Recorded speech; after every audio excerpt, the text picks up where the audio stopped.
Welcome to the Massive Change Show. I'm Justin Foster. And I'm Dr. Virginia Lacayo. In each episode, we have conversation with leaders who are getting in some good trouble by challenging paradigms and shaking the system. And after each conversation, the episode shifts to the second show, where Virginia and I chat about what we learned from the guest. If you know of any leaders who will make a great guest, please introduce us. And of course, if you enjoy the show, please like, share, and leave a review. Thanks for listening.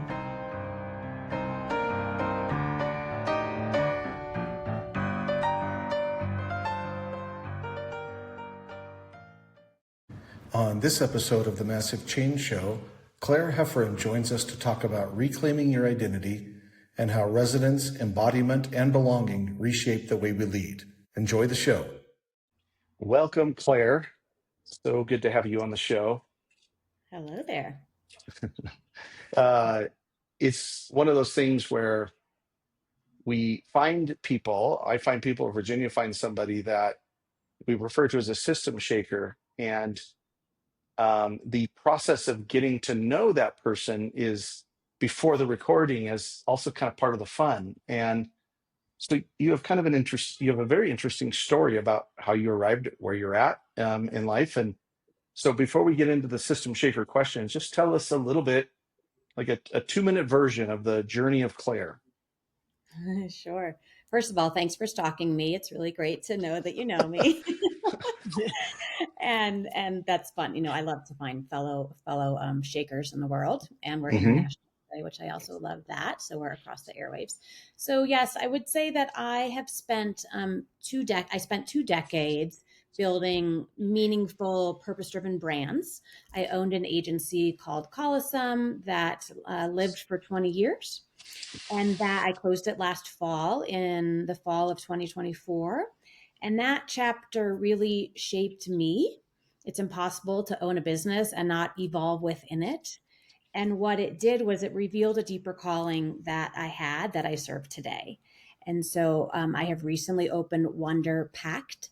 And what that means is wonder is curiosity to lean in, and pact is like a pinky swear for the future, to be collaborative, to be optimistic, and to do it together.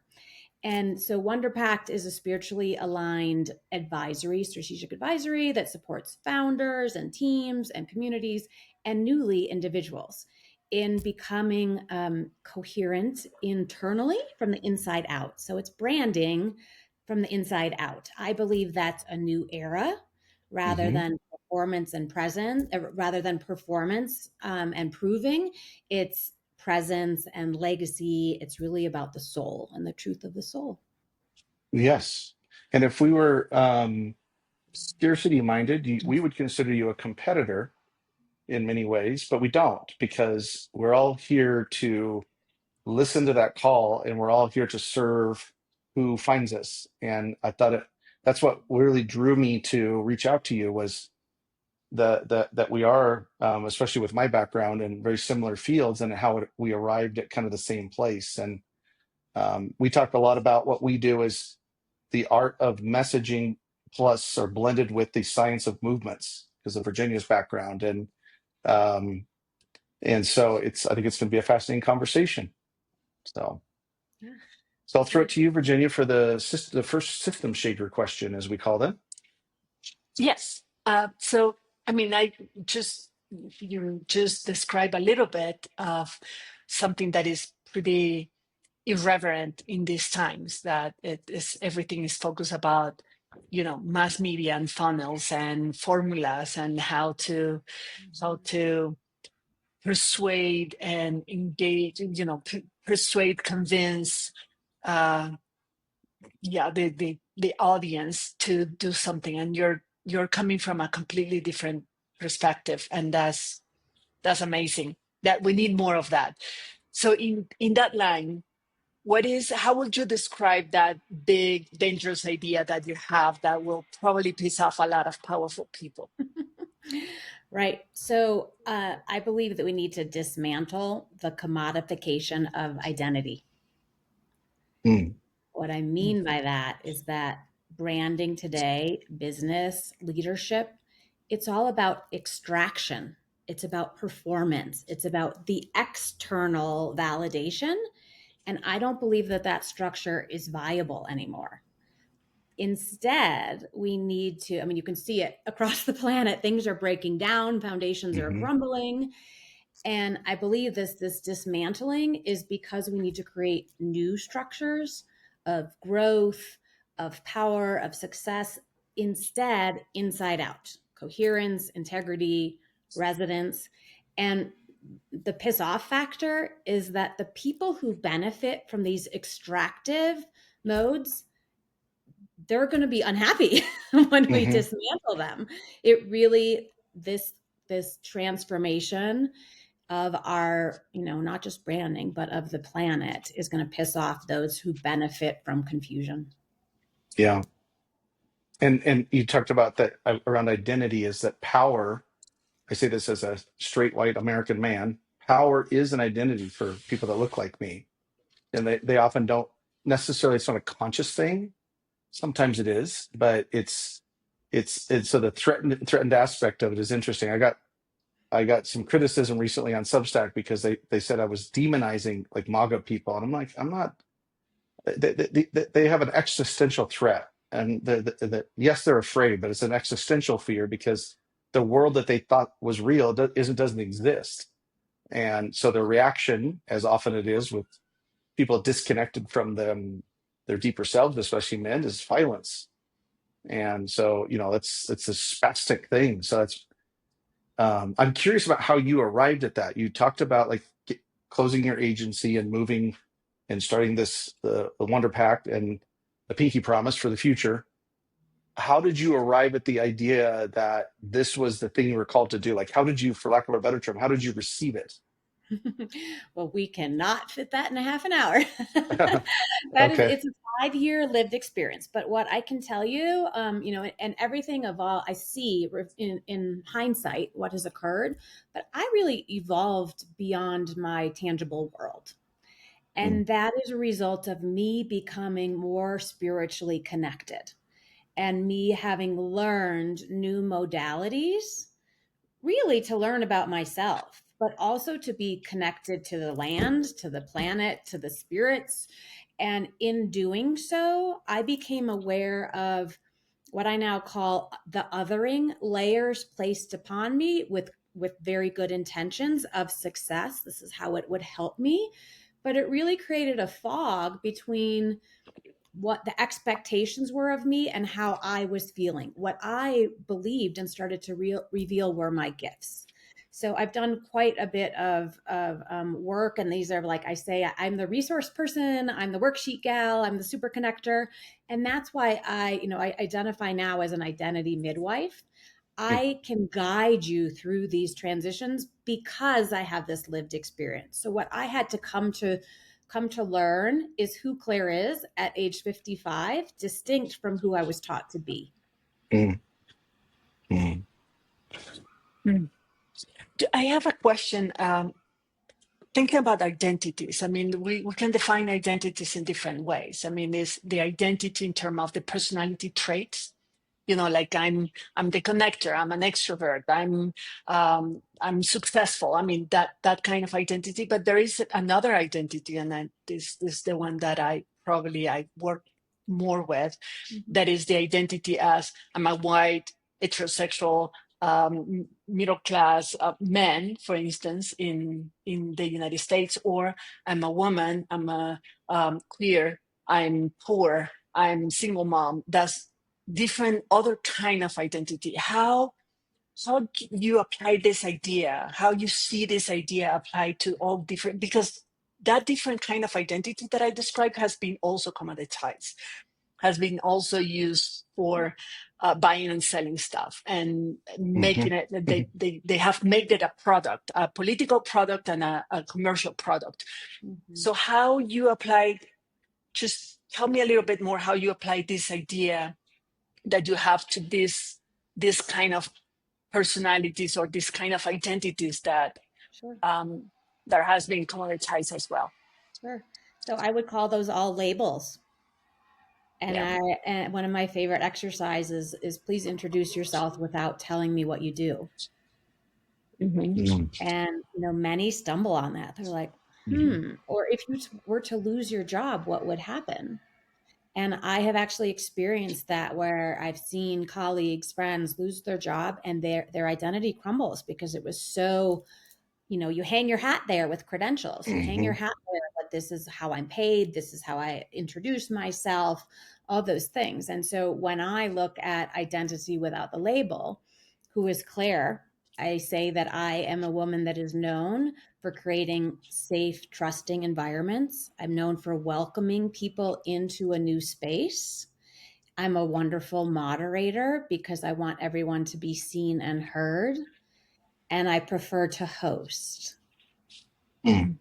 So, in Yeah. all environments, whether I am the literal host or not, I'm keeping an eye out to make sure that everyone is seen and heard. Mm. How might you identify yourself without saying what you do? Yeah. Yeah.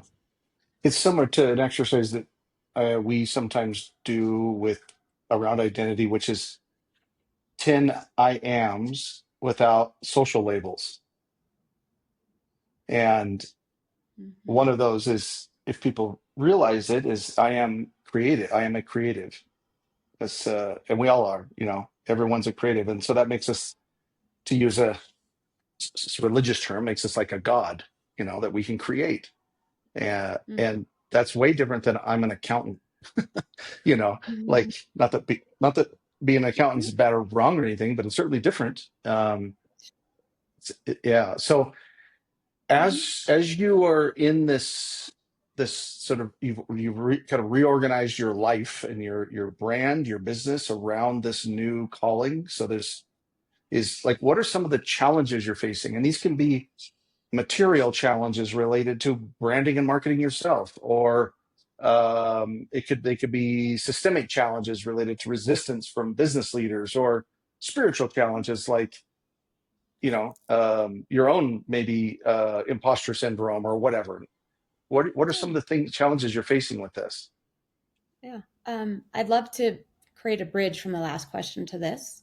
If I Okay. think of I'm a woman, I'm 55, the expectations or frequent question is, do you have children? And I do Mm, not. I had to go through a lot of personal work to realize that I birth many things. This comes from your mm, question of creativity. mm-hmm, Perhaps I was not put on this planet to have children, biological children. I adore them. There are many children in my life, but I birth through creativity. I birth through creating environments.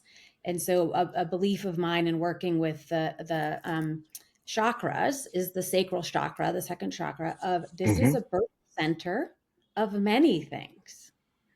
And so to be able for me to own and to feel pride there rather than a shame that I did not birth biological children is allows me to really say, wow, there's so much more possibility beyond the label of a biological and perceived failure of that.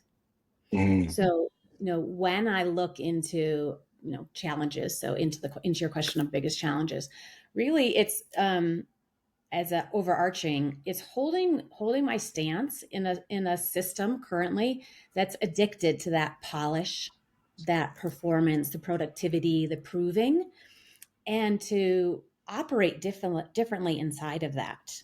One of the things that I find with clients in business in general is that the need for legacy metrics, and that those are the only things that matter.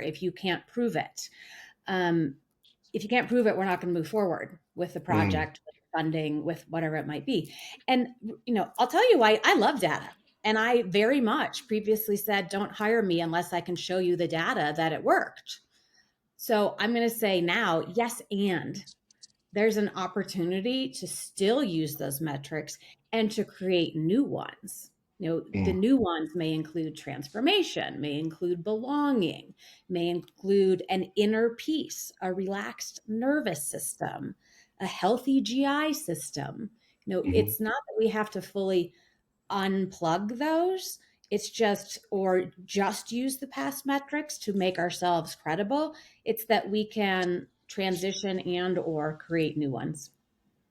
Mm. And I see this show up everywhere. I also see it show up in the need for responsiveness on 24/7, no boundaries, Yeah. understanding I live in a world of slow down, of no Mm-hmm. accidents. Everything happens for a reason. I believe that when I schedule appointments, when I have networking events or meeting with clients, that I literally do wake up and go, I can't wait to see what happens today.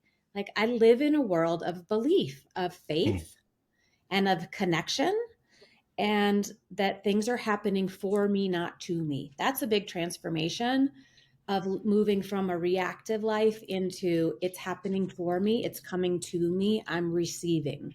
Let me Mm. see who comes to me.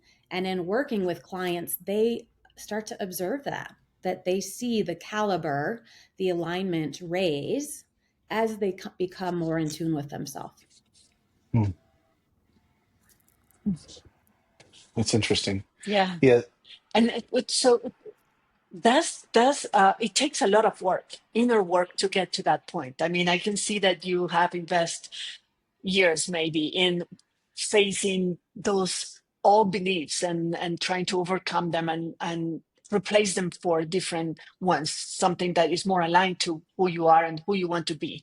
Mm-hmm. When you are approaching other people with this idea, with this proposition of going through life, a way of living, what is the reaction you got from them? I mean, how you said that we live in an addicted world to those hellish metrics and identities and labels and all that. And so there is a minimum resistance there, but how people are receiving this idea in your perception? It comes in all shapes and sizes. Some of them, and if my initial conversation of this I can see creates intrigue, then I go further. Like, does your resume look great, but you feel lonely or bored? Are you in a meeting where you used to be excited and now you're disassociating? Are you want something, but you don't know how, or you're scared? It comes in all fashions. And sometimes it's hard to articulate it of something is off.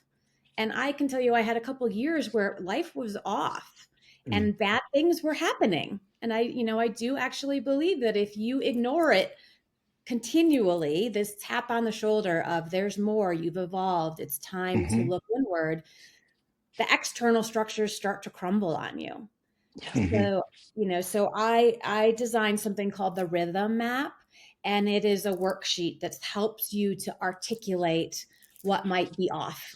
And once Mm. you can articulate some things, then you can evaluate in what area or areas of my life are the most off. Where might I want to start where I know I can get the best leverage? Because no matter, pies of life, work, relationships, money, hobbies, if you start in one, it will bleed into the others over Mm-hmm. time.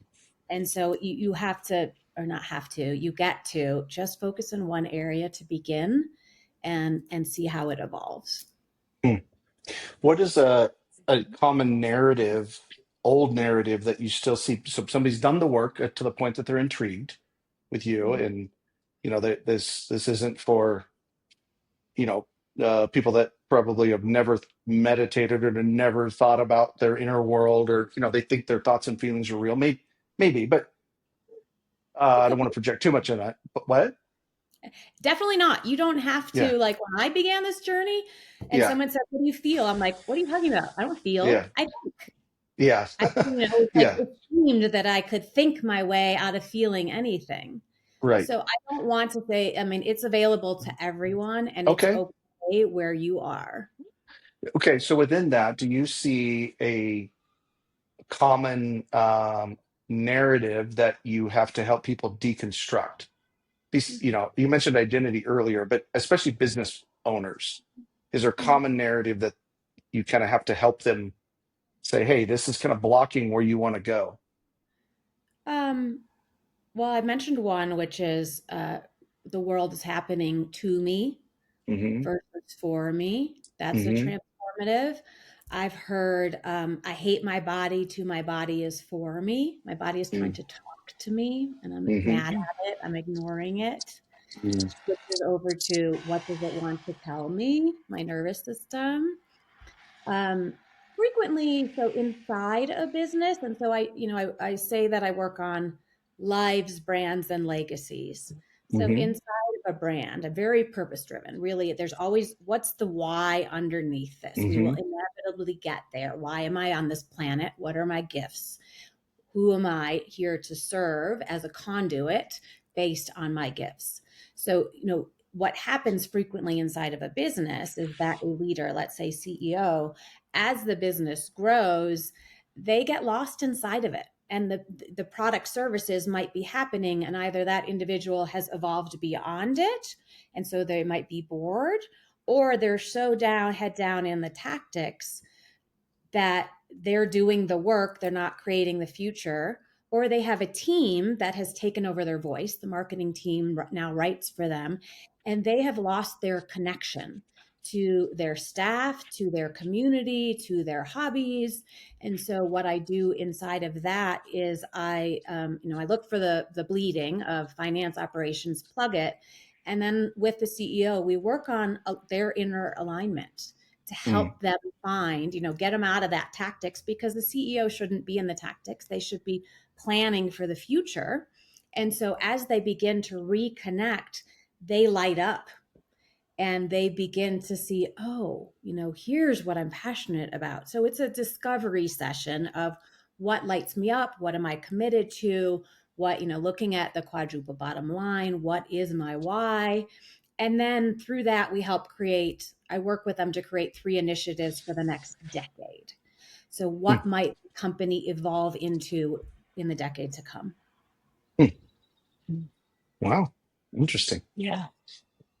So and you mentioned, so I think that the third question will be, you mentioned that you were trying to, I mean, you take some of the metrics that have been normally used and you add new ones, less tangible ones, let's say, but equally important.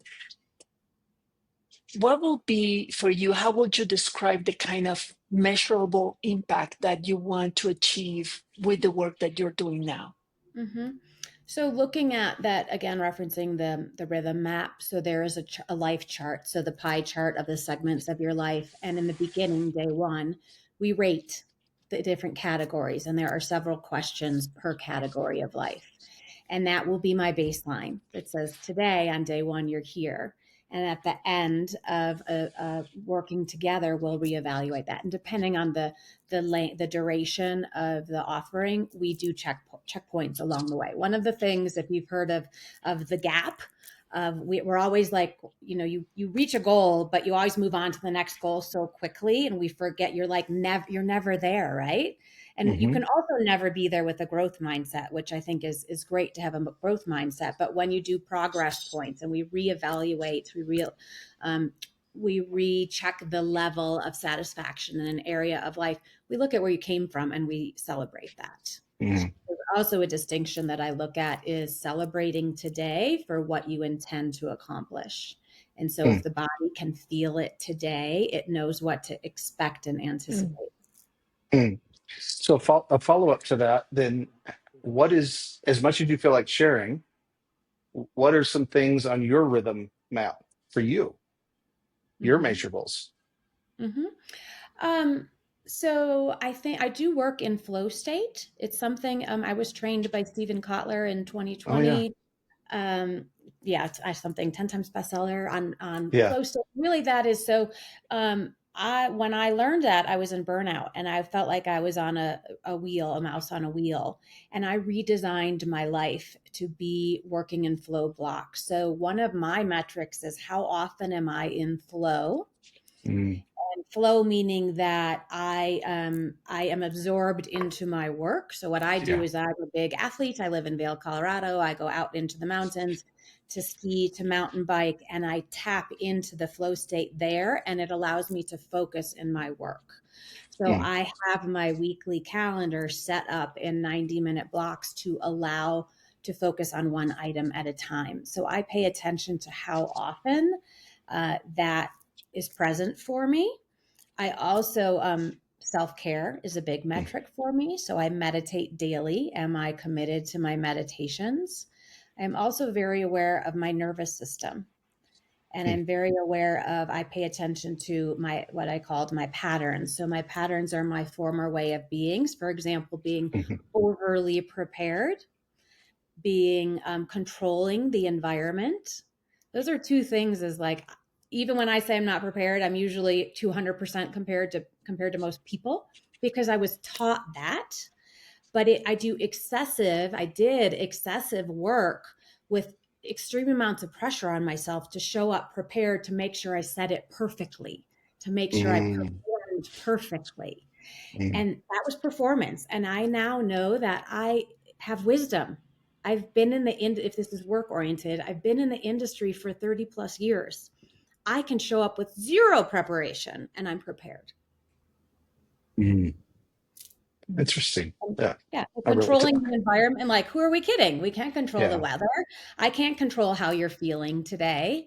What I can do is come in heart led with intention of, I believe in myself. I don't believe in competitors. I love deep conversations. Let's see what happens today. I'll do my best. Yeah. Yeah. Beautiful. And I identify with so many things that you said in many ways. So it's a good reminder. Yeah, Also. there's some interesting. I've heard from psychotherapists that there are generational commonalities, and so there is people resonate with certain shares, and I think that there are generational, I don't know what you would call it, like ways of being. If you're born in this decade, you were exposed to things, your parents, our history, our inheritance, come before us, they shape us. And we also, so they shape us, and we have the ability with our new tools of this decade to shape the next, reshape ourselves and shape the next. Yeah. What you said about you rebuilt your systems is one of the reasons we moved to Mexico City and it's very difficult. It's like people ask all the time, why'd you move? And, I have the stock answer of the things, but what I really want to tell them is the systems that exist, at least the way they existed in the world that Virginia and I were in Austin, no longer served joy. At best, they served some level of functional suburban survival. And it was either go to the mountains, or go to Mexico. That was and it was really kind of like what felt most right where we're at in life now, with everybody with my last name that we are deeply connected to is in Portland. And our my stepson, Virginia's son, is almost 16. And so there was all these things here too. And I think that many entrepreneurs, business people, because their identity is so meshed with their business, that there's this sense of you will have to make your systems match your own evolution, or you basically have created a system that is keeping you from growing, even if it's successful, even if it produces money. And that transition from, so much of our system is to get out of Maslow's first hierarchy, is to have money in the bank and a steady job and a good life. And then you get there and then it's all existential. And as you grow, then you're like, oh, wait, I got to leave some of this like second tier Maslow's hierarchy. I got to risk it to get to where I really want to go. And that you embody that this isn't theory to you, that you can point to your own life and said, this is what I did. And you're not selling a formula. That's another thing that we admire about you. You have your way of teaching it, but it's not a formula. It's different for everybody. Which goes to a final question for me, at least, is how would someone know within their own intuition that they're ready for you? How would they know? They feel called. It's very simple. They when they see me, when they hear me, when they read my content, they're either literally raising their hand or they're feeling an energetic, what is happening here? I feel a calling to that. That's the soul saying, oh, you're listening to me. And Yeah. the soul is getting excited and saying, tell me more, lean in. I think it's, I also know that life feels unmanageable. A person is ready when their life feels unmanageable, when it feels unsustainable. I can't do it much longer. I've been holding my breath for too long. My health is Mm. failing. Like there's all sorts of literal symptoms.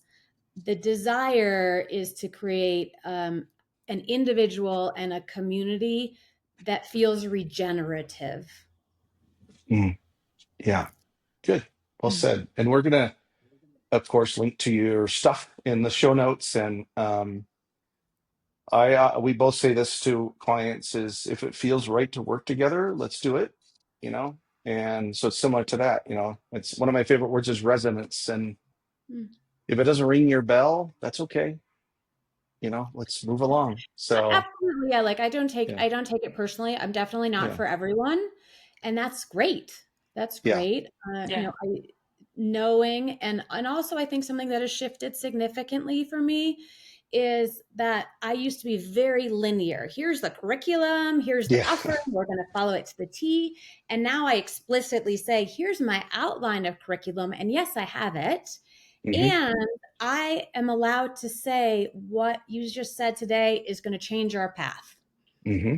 because we are living in this time. Time is a manufactured context. And Hmm. so able to say Claire is not perfect, Claire is not done, ready, always perfect.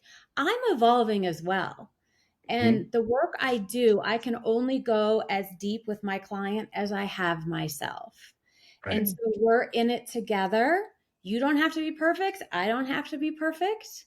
We're going to do this together. And that's metaphysics. As we weave and our energy comes together, we both grow.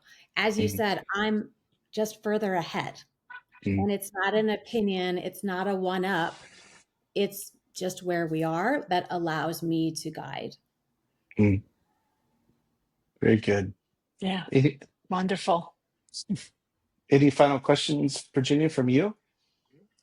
No, actually, and you keep me thinking about, I mean, my brain is already processing a lot of things that you said, and I think is beautiful. And I again identify, maybe we're gonna talk a little bit about that in the second part of the show, but I identify so much with your journey and what are your priorities now. And as you said, that might be a generational characteristics in where we come from and what was important and what was the expectation on us.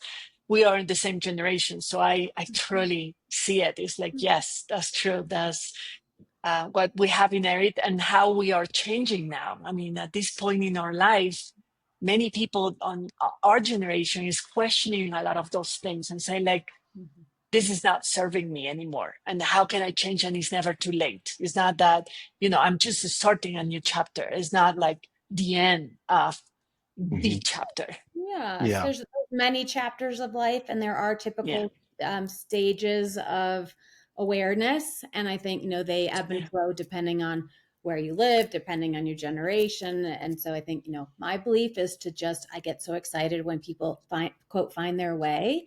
And I Hmm. want it to be hopefully less painful and perhaps not as long as my journey. And yeah, there's many Yeah. factors, and really just knowing that we are right now exactly where we're supposed to be. It's all in divine timing. If Yeah. you're willing to show up, you can receive it. Yeah. Great. Great stopping Wonderful. point. Awesome. Well, we're going to say goodbye to You have you. a conversation without me. It's really exciting. Yes, and now we're going to talk about you behind your back. No, no, just kidding. But so thank you so much. This was really Thank insightful. you. I'm really Thank curious you. to see how the second show will go. So Yes. enjoy Thank the you so much for enjoy having me. your Pleasure. enjoy your flow states. Yes. All Thank you. right. Thank you. All right. Bye bye. Bye. Well, that So was interesting. yeah, Yeah. you go first. Well, the first thing that came to my mind and actually took a note of that is something that you said and she said at the end, is like, we might, I mean, towards the end, I thought, well, not really. We have a very different approach. We share the same vision and we Hmm. share a lot of values, but we have a very different approach and Yeah. different kind of results or outcomes that we help our clients or Hmm. our partners to achieve. But I like the concept of no competition Hmm. and that we're not competitors, even if other people could see us in Right. that way. And even with people that do very much what we do, still they're not competitors. And I would like to um, discuss, a little bit of Hmm. that concept here, because I think that our audience that are entrepreneurs and are business people, and they might, in a word that it put a lot of pressure on competition more than cooperation, uh, this might be hard for them to grasp. Hmm. Sometimes, I mean, we lose this sight, and Yeah. I think it's important to remember that first, in nature, complex adaptive systems thrive on a balance of competition and cooperation. Too much Hmm. competition, it will destroy us. Too much cooperation, it will destroy us as well, because it will Hmm. leave us to,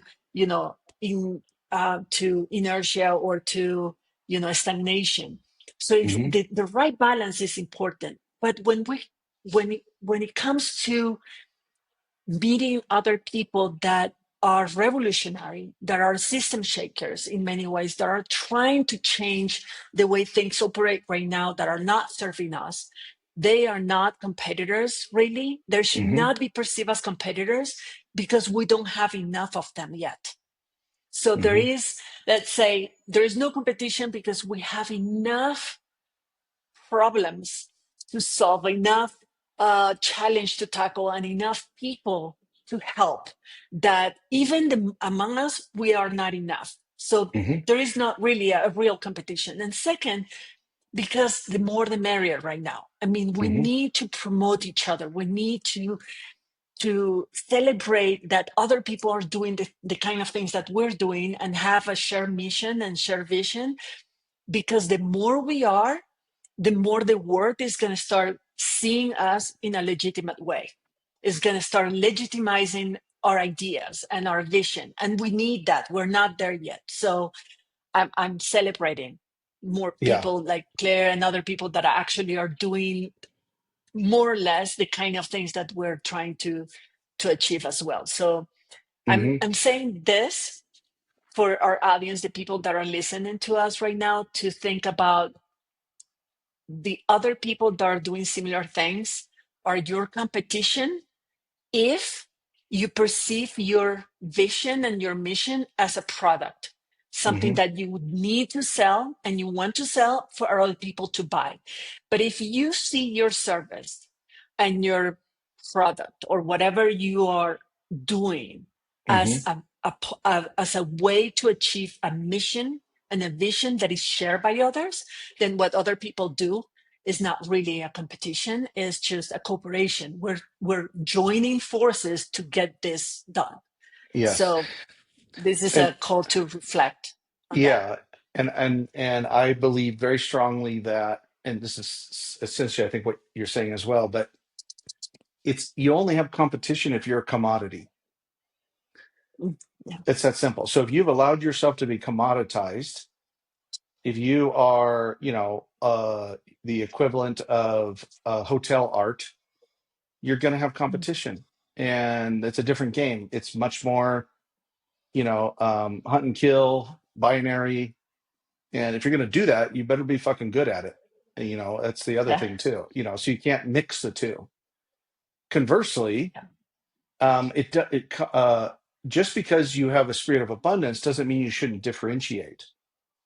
And that's where you got to find your own sound. And you see this with artists, especially my favorite genre of country, of real country music. If there's not really rivalries, because everyone's just making their own sound, and they come together and they collaborate. And as Chris Christopherson wrote a song back in the early '70s where he said, "We're all just stealing each other's songs." but it was said as a joke. Or Austin Kleon, the author who wrote Steal Like an Artist. Mm. That's not theft. It's not copying. It's sharing things because everyone's going to do it their own way. Or And should do and it their yeah, own way. but if you have that spirit of abundance, that Yeah. spirit of there's plenty to go around, and the fact Yeah. that we would find someone like Claire, and we've run into some others that are similar, like Becky in Portland, and that they have similar businesses. To me, that's so encouraging that there's a growing need for this kind of um, material knowledge combined with spiritual wisdom. Yeah. Um, and that's very encouraging to me in a world that seems like increasingly fucked up. Um, Yeah. so, what else? What else struck you from the conversation? Well, when we were talking about the commodification of identities, I'm just thinking about it. I don't know. I think I need to process that Hmm. idea more. It's not new, but in this context, it just was a reminder of go further, go deeper with that reflection on what it means, and listen to what Claire was saying, what it means for someone that the word has identified, has labeled them. She's right, they're labels, but they're labels that are optional. They're labels that are not. Labels Hmm. that you impose yourself. Like for instance, your job is like, oh, I'm Hmm. a lawyer, or I'm a like businesswoman, or whatever, Hmm. versus label that has been imposed on you, and how you and has been imposed on you. Like for instance, I'm a single mom, I'm a Black woman, I'm a queer person, I'm a, like those, like poor or immigrant, Hmm. and how those labels have a commodity attached to it and have become a point to sell. Like it's been there. Those are labels Hmm. that make you a target Hmm. for marketing, and marketing at all levels, not just the commercial levels, but political levels, social levels. What they How they are using your labels to sell things, and how they're using your labels to sell you something, Yeah. and how you get rid of those, and if it's possible to get rid of those really, and to overcome those, and to describe yourself without them. Yeah. I think, I want to, you know think about it, because I don't Hmm. think it's something that we can just work on and that's it. It's Yeah. there's social construct that define, not just who we are allowed to be, Hmm. not who we can be, but who we are allowed to be in this society, but also how other people would treat us no matter what, no matter Yeah. how much work Yes. we do inside. So, Yeah. They really are now, in many cases, systemic labels more than, I'm sure that there are people that over identify with their gender, race, whatever they had over identify with that. Um, and I sometimes get criticized because I bring race and gender often into conversations. And I do that because those things carry a kind of weight or meaning systemically. They affect power dynamics. And I hear from people in particular that are like, well, we're all God's children. We're all just humans. I'm like, well, that's true, of course, but we're not using systems that are based on equality or equity or inclusion. They're not based on that. They're based on the fact that we're living in systems that were created by people that look like me. And if you're not willing to have that conversation, you kind of have this like systemic bypassing. Like it sounds nice to say, all humans are the same, or all humans are equal, we're all God's children. That sounds really nice. That's a nice sentiment. Or why can't why can't we do what Martin Luther King Jr. said, which is to be judged by the content of our character instead of the color of our skin? And I always say, keep reading what he said when he said that. Is that he basically said until the system changes, that's an outcome of a systemic change. It's not a good intention thing that we're Yeah. just going to all be, I don't see race, I don't see gender, that type of bullshit, because it's not systemically, it's not true. And so I think that what Claire said, and you often have said this too, is like, if you don't recognize the weight of your own labels on your own identity, there's no way you're going to see how those show up to other people. And I Yeah. always remember um, um, something you told me early on in our relationship about, we all have, you said, um, we're all equal. I'm just more equal than others because of the system that we're in. You are So more equal than yeah, others. right. Yeah, Yeah, I said yeah. like That's it. Yeah. everybody's equal, but some people are more equal than Yeah. others. And but you were in that thing, we were like pointing that out. And I remember being sort of initially offended because yes, Ben Franklin said the sting and rebuke is the truth. And that's again why I think what we would call like social consciousness is so important, and what we also call like systemic liberation, that it's, if you want to liberate yourself from all the social labels that are commoditized, you also have to liberate yourself from the systems that decided that those things were important enough to be commoditized. And I can't, for myself, speaking as a swam, I can't just check out and say, I mean, that's the ultimate privilege to say, well, this doesn't affect me. Like, it's it's a violation of both spiritual law and complexity science of interconnectedness. So, Yes, um, absolutely. And that there is nobody in the world that is not affected mhm, and by these things. I mean, these labels and these circumstances and the systems around them, either by benefit them or by actually, damage them or hurt them or limited them. But everybody, I mean, we live in this world that we're all part of it and we're all, affected by it. So we mhm. cannot just Yeah, pretend that we're different. I thought it was really interesting, and I'm trying to think if I know of anyone else that that Claire is a white woman using those social labels, that she in her work starts with identity. I know black women and brown women and queer women or queer men that do that kind of work, that they're that kind of coach. They're like, we're going to get your identity. But I've never heard a white person talk that way. And so that was very intriguing to me, that using a complexity word, a complexity science word, of like root cause, like going to the root of what your identity is, how your identity is, that you've adopted or has been forced upon you. Usually it's a combination, how that's influencing things like flow state and creativity and joy, and the other elements of her rhythm map that she talked about. And I'm sure they're out there, that but I think of, like, I love Brene Brown, but she doesn't really talk about identity. She talks about the heart. um and going down the list of other, like, famous white women thought leaders, it's the first time I've heard identity talked about. um Yeah, then as I said, there are two ways of seeing identity, though. There are identity as a personality trait, and I think she was referring more to that. And the people that are, especially women and feminists, that talk about identity from the perspective of gender and mhm, race and others, are talking more about the identity that is formed by the labels that society imposes on you.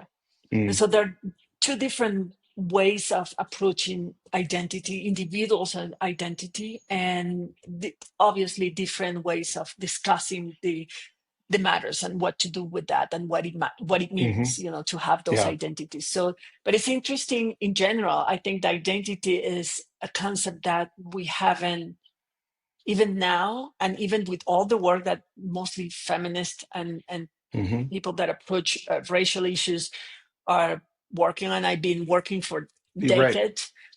Even now, is not being explored enough. I mean, we haven't really go Right. deep enough about what it means to dismantle the identities Yes. that we have and we Yeah. constructed. Yeah. I mean, you go back to, I don't know who started, I mean, if started that conversation, but I go back to like Bell Hooks or Audre Lorde, that was in the Yeah, 1960s, and that shit's yeah. still happening, like in the sense of that the war or the fight is still happening. But okay, so I'm going to put you on the spot, and you can do this. I can do that. I'll do the same if you want me to. So towards the end, I asked her the question about how is she measuring her impact in her life related to her work, and she talked about flow state. So I'm curious. We're in Mexico now. We're still not completely settled in. There's still boxes. If you look around up off camera, people would see boxes. And we're still definitely in transition. But I'm curious about for you, how will you measure success, if you will, here differently than when you lived in the United States? Um, that's a good question. I think I haven't had a lot of time to think about it because we're still focusing Yeah, on right. just being here, Yes. like getting here. Yeah. But I think that one thing is going to be the flow, as she mentioned. I mean, how aligned and Hmm. how smooth, like smooth, not as in not difficult, not challenging, Hmm. but smooth as in fluid, flowing. Yes. My life, personal, social, and professional life is going to happen. It's going to be. So I think that that's going to be a measure. And I think the second is also to, I don't know if I can explain it. It's hard to find Yeah. the right words, but I think there is a difference between being successful in the United States that is about how how far I am or how high I am in terms of the competition, Hmm. like how much I'm winning. Yes. Right. And here is going to be more like how many connections I'm making. I think Mm. it's going to be very different and it's going to feel very different that way. Having and the, I know that my clients here in Latin America and in Mexico have a completely different personality and different priorities and different values. So the relationship is different, and the way to approach them and the way to establish a relationship with them and the kind of interaction is different. It has been different and is going to be different. But overall, beyond the kind of relationship that I established with them, I think that the main difference that I expect to feel here is in my own metrics, saying like, am I winning? Am I staying? Am I achieving my metrics? Am I achieving my goals versus how connected I feel Yeah. here? How much of a sense of belonging and Mm. contribution really I'm making here Mm. beyond the numbers per se. Yeah. That's beautiful. Makes me want to cry. Yeah, it's a beautiful thing. I think How about you? my yeah, I think my answer to that is it's a kind of personal systemic liberation where I am free to create. How much freedom I have to create. Because creating is ultimately my calling or the medium of my calling. Creating, writing essays, poems, songs, coming up with new ways to serve and teach and what, our clients and what we do. That's all creativity to me. It's sacral. She talked about the second chakra. And so it's kind of like I will measure, um, I'll put it this way. Um, People measure in the United States measure like tax income level of taxation. I want to measure the tax. It is the energy tax of systems that are extractive. And the more liberated I am from that, the more that frees me up to be innovative and creative. And I felt for myself, I'm not saying other people should feel this way too, is that the US even if Trump and his band of psychopath fascists wasn't doing their thing, that the United States was a system of winners and losers that put you in competition with competition or conflict, excuse me, with living your own calling and living out your gifts. And I felt like I couldn't do it there anymore. I'm not necessarily saying that maybe Mexico's not the place. I don't know, but it certainly feels more liberated here in that way. The vibe here. People are happier here. Even the honking horns is not personal. It's just a reflex, you know. And like I think about this, I haven't seen two people in the 2 months we've been here. Two people scream at each other. I haven't seen That's any true. like crazy behavior in a store where you see like people just screaming at each other, like you see in the United States, like parking lot rage or the tragedy that happened in Austin last week, the shooting. You don't see that stuff here. And so this place, this is all related to me to like nervous system healing, but not nervous system healing from like trauma. I've already done that work. It's like, or most of it, it's like nervous system healing from being in a system that was so fucking extractive that I didn't know how to be joyful other than a sense of relief. Like we used to say, like we made it to the couch. Not that we don't have that Mm. now, but most of that's just because it's moving to a new country and buying stuff. And for me, learning a new language, it's all exhausting. So It's yeah, we're still exhausting. making like, but it's not because of the system that we're in. It's because of the circumstances, and that's very, very different. And that's how I'm going to measure it, like that energy tax, if you will. So, Yeah. all right. Thanks for. I was like, hey, if this doesn't go well, we'll edit it out, and then when I go see you and when I go out of this room, you can yell at me and say, why did you ask me that? But of course, you crushed it. So. All right, that is the second show. Always our call to action is if you know of anybody that is a system shaker, they don't have to be famous, they just have to be real system shakers. Please introduce us to them. We'd love to have them on. And if you are come across entrepreneurs in particular or nonprofit leaders that want to experience what it's like to blend the art of messaging with the science of movements and need our wisdom to go where they want to go, please introduce us as well. And that is it for today. Thank you for tuning in.